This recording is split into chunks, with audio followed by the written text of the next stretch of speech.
Poetry, literature, food, friends. There are so many things that make my life richer. And in this post-lockdown world where you're trying to find or rather create a new self, to forge a new lens to look at life, the things that you truly love are your greatest allies. And today I'm really excited because I'm going to have a very interesting conversation with a filmmaker from Singapore.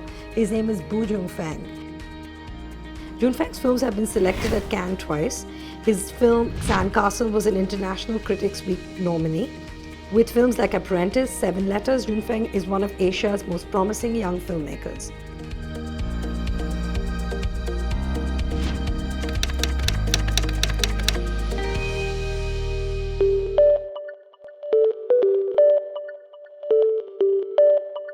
Hi Zoya.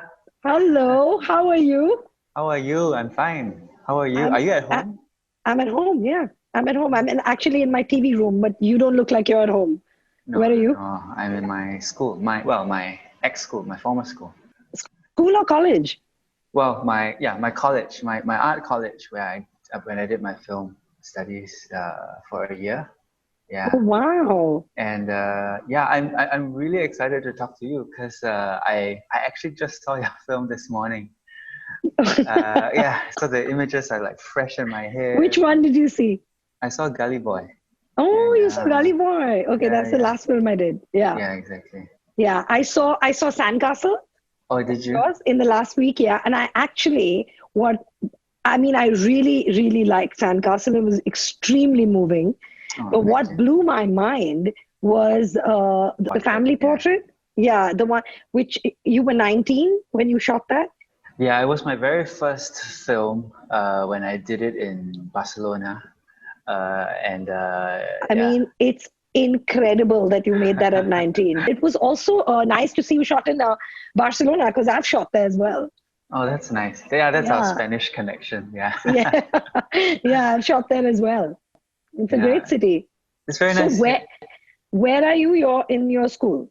I am at my former arts college, La Salle College of the Arts. I did a year of the film program here.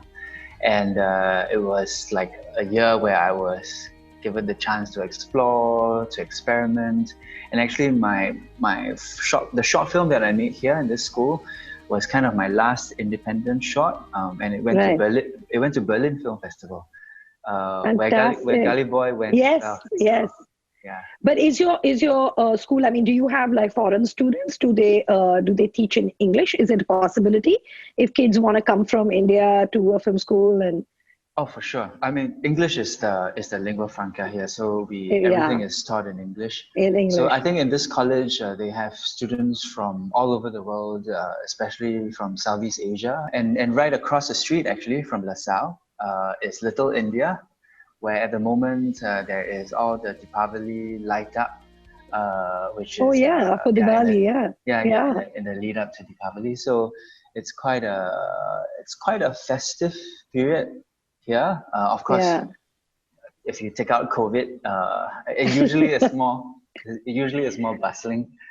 I mean, I did hear when I came to Singapore last about Chinatown and Little India, though I never got a chance to visit it because I was there for such a short period of time. And of course, I would first pick going to Chinatown because just for the food.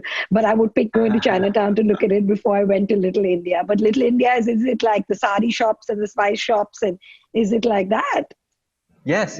And actually, there is a very big market there, local market there.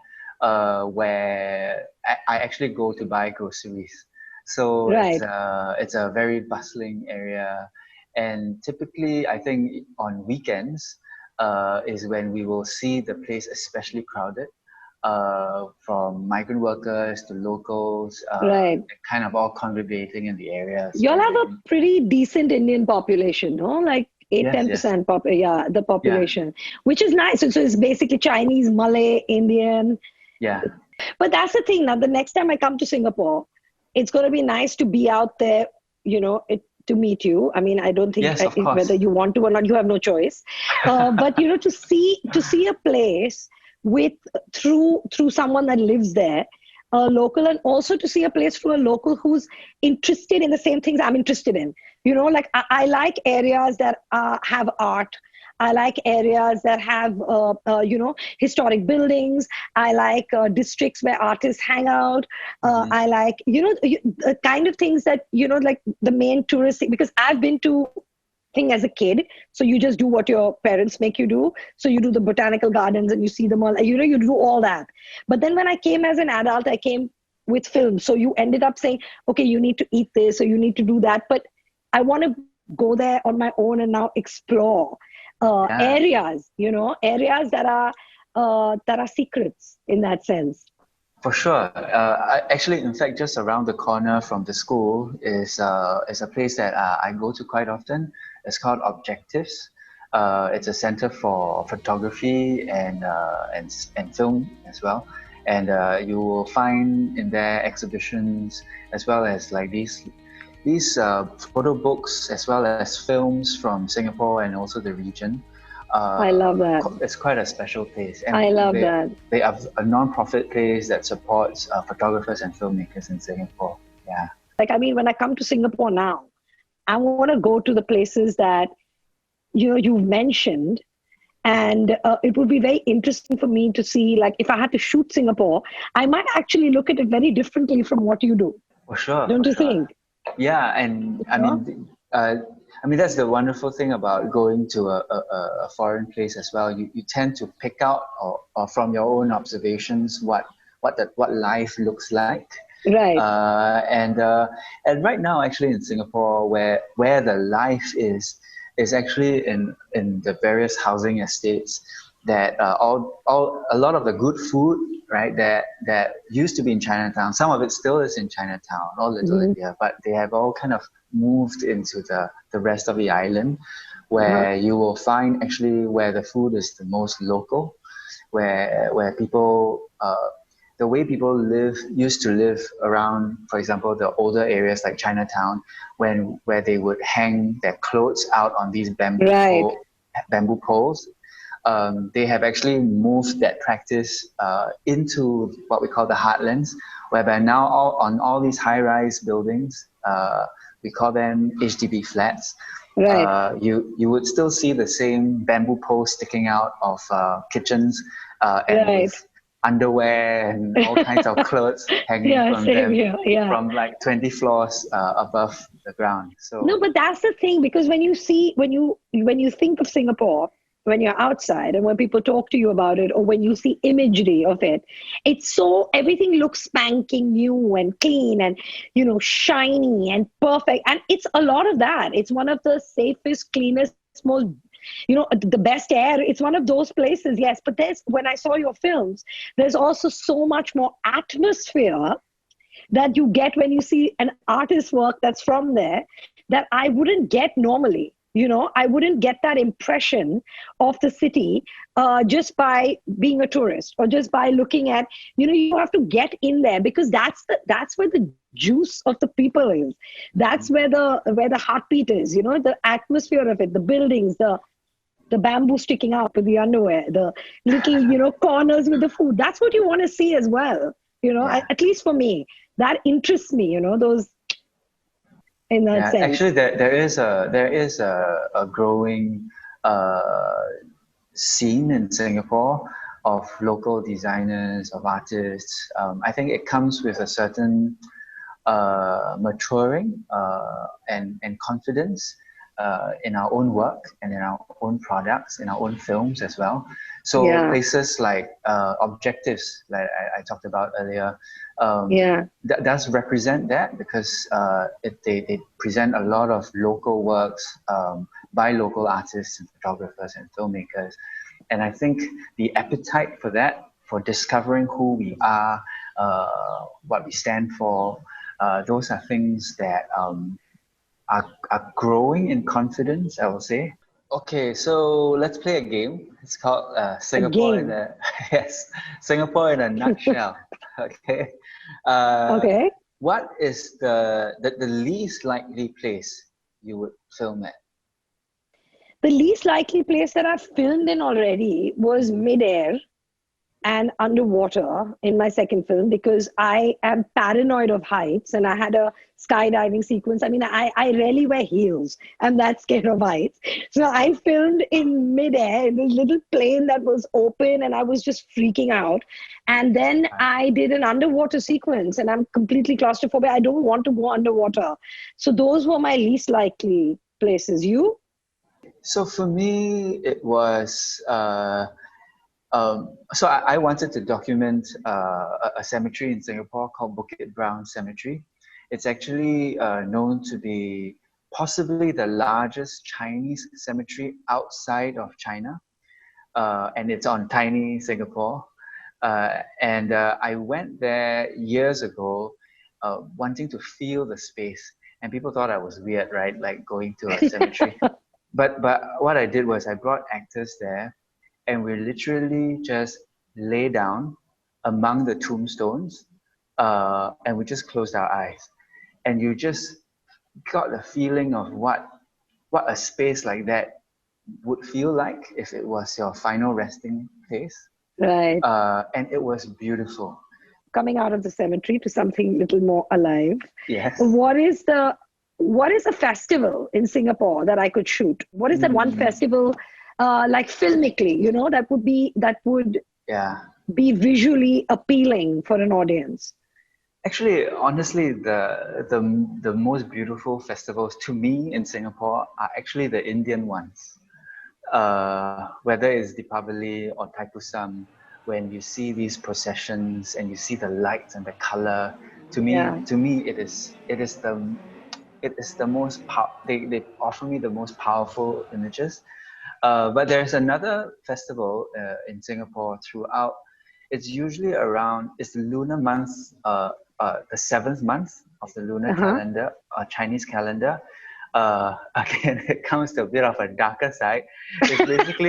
It's basically when the gates of hell open, and so it's called the Hungry Ghost Festival. And what you will see throughout the month is you will see on the street side people burning incense. You will see a lot of offerings to the netherworld. And you would to the see ancestors. Exactly, and you would see street side concerts. We call them getai, whereby it used to be traditional performances, but they've gone on to become like this pimped up Chinese concerts. Right. And typically the front row seats of the concert is empty because it's reserved for the ghosts to watch. Yeah. So You so that's seem to be another obsessed festival. with this graveyard ghost. Huh? No, but what is it called? Yeah. What is this festival called? It's called the Hungry Ghost Festival. The Hungry Ghost Festival. That sounds amazing, actually. So can you name a film that was shot in Singapore other than mine? Sandcastle. Yeah. Sandcastle. Sandcastle, right. Yeah, Sandcastle, as of now. I mean, there would be Hindi films shot in Singapore, but this was the best film I saw out of Singapore, actually. Oh, thank you. Yeah. And you tell me one hidden gem of the city that no tourist would know of, Something that only, it's a local secret, There is a cinema called the Projector that is at Golden Mile Tower, which is like a really old, one of the older skyscrapers in Singapore. And in there is this independent cinema that shows all kinds of independent films. What it occupies is, it used to be a huge cinema. Actually, it still is. There is another cinema on the 3rd floor. So the Projector is on the 5th floor, but on the 3rd floor is a very big cinema that shows Hindi films. But then 2 floors above is what used to be the circle seats of the huge cinema that has been converted to an independent cinema called the Projector. That's so clever. And that is where we now see a lot of indie films. My films have shown there. The Singapore International Film Festival is also using that space. And right outside is a bar called Intermission Bar, where you will see a lot of, it's a very nice community space where after seeing films, you then bump into friends who might have seen a different film, and you start talking about the films you've just seen. And that bar also is actually very interesting, is where a lot of indie music performances happen, drag shows happen. It's quite an exciting space where artists go to. Yeah. That's amazing. And it's called a projection, The Projector, yeah. The Projector. The Yeah, Projector, yeah. the Hungry Ghost Festival. I have to write all this down. This is like stuff you don't find. Yes. Oh, that's amazing. Yeah, To have and a little... they retrofitted all their seats there. They maintain all the old seats, but then they've sort of refurbished them. And actually, during the lockdowns here, when the cinemas weren't doing so well, they were doing a donation drive to get people to contribute. And I made a little contribution, and on one of the seats in the cinema has the name of my dog, Peanut, as well as my name, Boo, engraved on the seat. So if you ever go there, go and look for my seats. Such a nice thing. Yeah, I'd love to have you in Singapore sometime, anytime. The moment the borders reopen, and yeah, maybe come to the Singapore International Film Festival. Yeah. When is that? That's typically in late November. So it's actually happening in this year as well. So this year we're doing like a hybrid festival, online, virtual. As yeah. But yeah, if you come to the festival, you see Singapore films. You also see films from all over Southeast Asia, and at the same time experience spaces like the Projector and the local community. Yeah, love to have you here. You're welcome. I would love to. I would love to. This year will be impossible with everything that's going on, but maybe next year. I mean, I'm speaking to you now, and I can't wait. I can't wait to go in there and just peel the layers, and go there. And please come to India. Please come to Mumbai. Please. Yeah, I've been actually every time I go to India, it's got to do with film. Yeah, so Mumbai is a place that come to Mumbai and I will host you, and then I won't feel so guilty about making you my tour guide in Singapore. It can be a cultural exchange. Sure, for sure. Fine. Yeah. It was lovely speaking to you. Thank you for doing this, and it's been lovely. It's very nice chatting with you. And meeting you, yeah. Nice to have a friend there now. For sure. Likewise. Yeah. Bye. Take care.